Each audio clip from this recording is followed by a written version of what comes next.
decision will be any time from now. I love Dick Mitchell, but Prime Minister, don't make a mistake. Listen to your people. Listen to your people. We will stand with you, but we would only stand with you for the right decision. And if there needs to be a referendum before you make your decision, so be it. Yes. To hell with them, they can't wait till every Grenadian speak. We have a voice. Prior to 1979, we were muzzled. Those of us who did not support the powers that be at that time, including me, I could not speak. After 1979, from 1974, I've been protesting the whole of this town. I thank God I didn't get fired, but the bank understood what I stand for as a Grenadian, and I was allowed to go every day to protest our oppressive government. After 1979, Grenadians took a greater interest in politics more than any time in our history. And we will not today let no government, whether we love them or we hate them, we will not let them speak for us. They must listen to us. And so, Prime Minister Mitchell, I'm asking you to listen to your people before you make your decision. Yeah. This is a global condition right now facing our modern lifestyles. As you know, globally, we're about to destroy the earth to go and live on Mars according to their conception. So all of you who are supporting the bombing of Venezuela, please go with them to Mars to live, and let those of us who want peace and love and prosperity on the earth to remain here. Do you think that a radar system in MBIA would be only monitoring those around us? It will be monitoring us. Come on, think. It will be monitoring us, and we will not have freedom. We have to think, people. Let us not just wonder what's going to happen if you can't get a visa or you can't get a barrel. We will survive. Die Vergangenheit spricht in 1000 Stimmen zu uns. Eine einzige schmerzhafte Erfahrung ist mehr wert als unzählige Warnungen.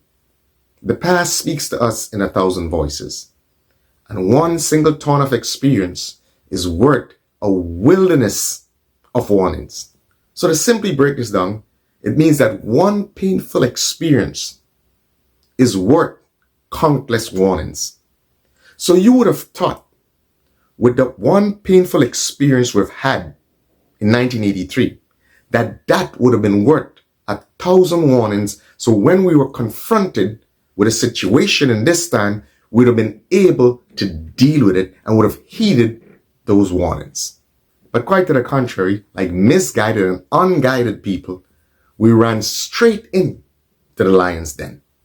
So you have to understand that the situation that many people find themselves in some respects, all the people who are actually egging the government on, and as a result embolden the actions of the government, okay, to be antagonistic to the United States, they themselves also bear responsibility for the consequences that has descended on the Grenadian people. Because I would hate to believe that these people didn't understand that there was consequences for what they were doing. And I know they understood that they were able to influence the position of the government, because they were threatening, in some respects, the Prime Minister and his administration with consequences locally at the polls. As if to say, if he didn't follow what they said, Then some of them even threaten to actively campaign against him. And you would think that people in the annals of church and religion, and who themselves are leaders in church, would have been guided much more adequately. Because wisdom is supposed to be a hallmark of people who's under the protection of the law. Wisdom is supposed to be a hallmark of people who themselves are supposed to be leaders in the church. But the scriptures is clear. You can't serve two masters. You can't serve Mammon and God. And it's quite obvious that these people are more interested in serving Mammon than serving God. They're more interested in fighting for political clout and trying to influence the politics of the world, and less interested in what's going on with the souls and the well-being and the security of the people of Grenada. So in some respects, they are all responsible for all the young people who probably were waiting on a green card to go to the United States or to go to wherever to try to elevate themselves. They are responsible indirectly or directly for what happened to these young people. And for all the people whose family would have probably filed for them and were looking forward to going to better themselves, that now has been put on hold. And who do you think is responsible? For all the fishermen who are now suffering and can't get their fish sold, are afraid to go out, okay? And for who it has become unprofitable to actually go fishing, who do you think is to be blamed for all of this? The very people who were egging the government on. So it's not just the administration to be blamed, but the very people who should have known better and should have been wiser, who were egging them on, bear responsibility and complicity. But here it is. Sometimes there is value in looking back, because I tried to warn. I bellowed from the top of my lungs and I tried to warn. As a matter of fact, I did a review about what was going on and all the protests all over the place in the Esplanade about 3 months ago when they were doing it. And I dispelled many of the myths, because some of them were trying to say that during the revolution, you had freedom of speech. And prior to that, during Gary days, you couldn't speak. So I dispelled all that myth. And I tried to warn of the consequences. I also tried to tell them the ability of the forces that they are arrayed against. So take a look at this.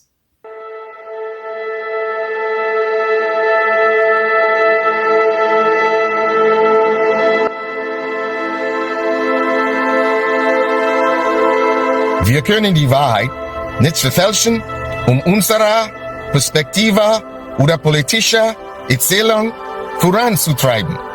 We cannot misrepresent the truth to further our perspective or political narrative. So I see there was a big protest in what I will call the Esplanade, but as much as I dearly love my auntie, dearly love her, I would like to add a little clarity and expound some truth about what was said during that protest. So bear with me a little. While many would have appreciated all the magnificent things that Auntie Lyra and others would have done during the 70s, protesting against the Gary administration of the time, one has to put some clarity to the subsequent rule of the revolution, because there came along, for all the excesses that they talked about that Gary committed during his reign, there came along and they made Sir Eric Matthew Gary look like a saint. That is facts, indisputable facts. The record is clear.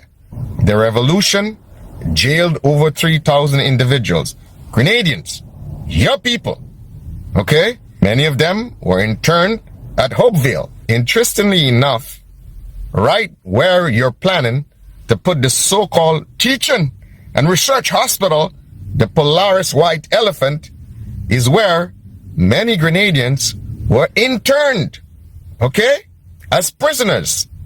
And some very horrible things were done to them, okay? So let's not get sentimental and let's not romanticize the PRG government, the 4.5 years PRG government. If you look at the history of Grenada, in truth and in fact, that PRG revolution is actually a very, very tiny bit of its history, okay? And those who romanticize it and those who want to promote it as the greatest thing that ever happened to Grenada, that, my friends, is a misrepresentation and a downright untruth. And while I am so happy that my dear auntie can express her First Amendment right and protest, at the same time, we have to be clear about the reality and the truth of the situation. So again, let's not romanticize the PRG. If we truly want to educate the youth of Grenada, we have to start from a basis of truth. Now, I want to make it very clear. In terms of this impending decision that the Grenadian government has to make, I am not advocating on anyone's behalf, but I want to ensure that there is clarity on this issue. The Grenadian government will ultimately make the decision. At the same time, we cannot spread a false narrative on the issue. Again, this is a formal request from a nation that perceives Grenada as a friendly nation. There is nothing unusual about that request. And in some respects, I think we're politicizing the issue. So for all that is being said, and some are saying that we need not worry of any economic implications of that decision. But that is entirely untrue. Now I will give you a little story to add some clarity. That same PRG government, one of the reasons that PRG government collapsed, majorly one of the reasons, is because of economic problems, major economic problems, okay, that it faced just prior to the collapse. A matter of fact, that economic situation, that dire economic situation, precipitated, some may say, the collapse of the PRG government. Just ask the then finance minister. Just ask the then vice prime minister. He would tell you. He's alleged to have made a statement towards the end that, hey, what all you want me to do? Pull rabbits out the hat? As to express his frustration with the downturn in the economy, and they were expecting him, as an economist, to do some voodoo economics and solve all the economic problems that the PRG at the time faced. So let's not be all sentimental about this now. And that created a serious problem. A matter of fact, there was also an issue about the support for the revolution. After a while, and the initial excitement and honeymoon, Grenadians themselves was actually losing interest. That is what they said. Grenadians' interest in the PRG was starting to wane. Grenadians' interest in the PRG was starting to fade. That is a fact. And that is why, in some respects, they turned on each other. A matter of fact, it is alleged that the sort of support, economic support, that they were getting from external sources was also waning. So don't let anyone fool you about this. This is facts that I want you, the Grenadian youth, to be exposed to and to understand so that you can have some clarity about all of this issue and the connection. So again, some may say that the economic crisis that was faced by the PRG government precipitated a political crisis and a blame game.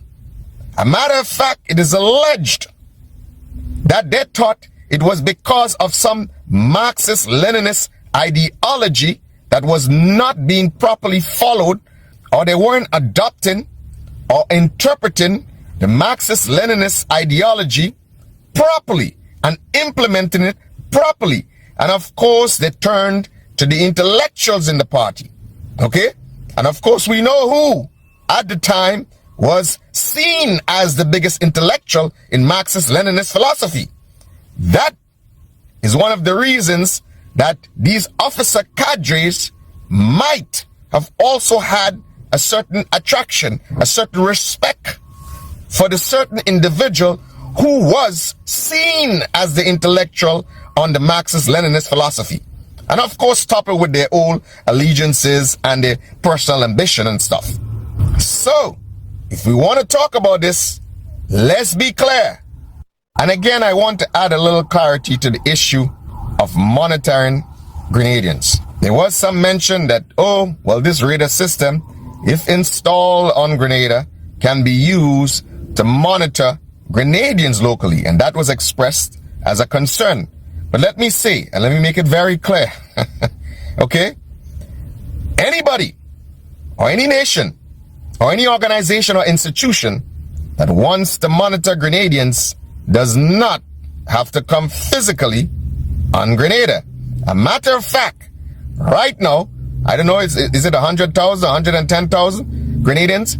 They can stay.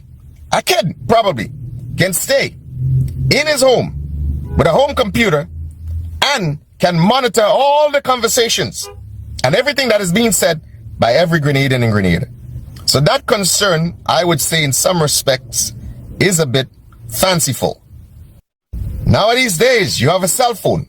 As long as you have a cell phone in your hand, okay, everything you say, everything you do, everywhere you go, can be monitored.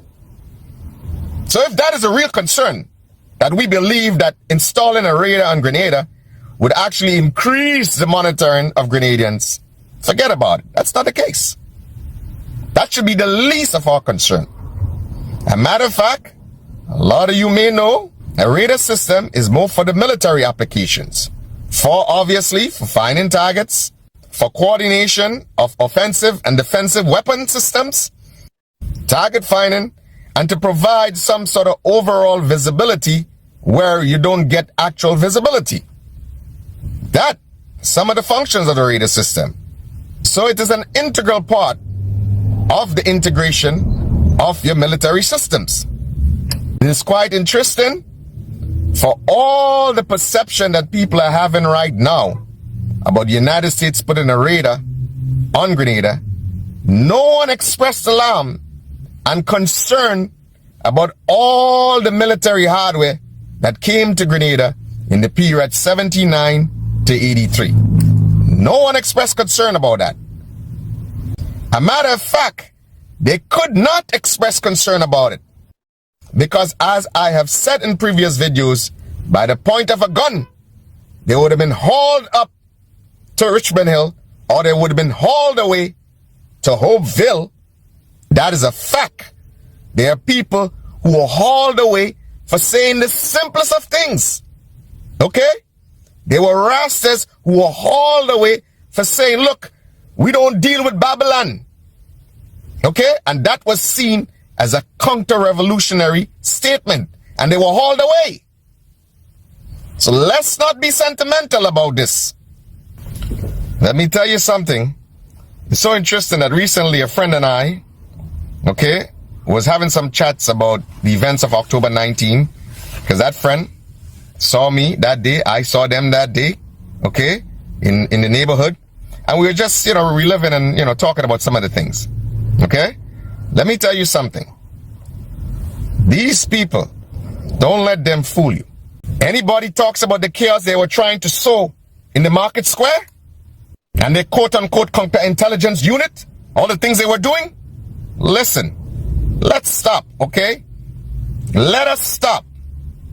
Because if we want to be honest and we want to be straightforward about all that happened in that period, and you're trying to romanticize what happened in the period, we're not going to fall for that.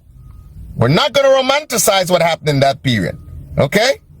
We're not going to do that.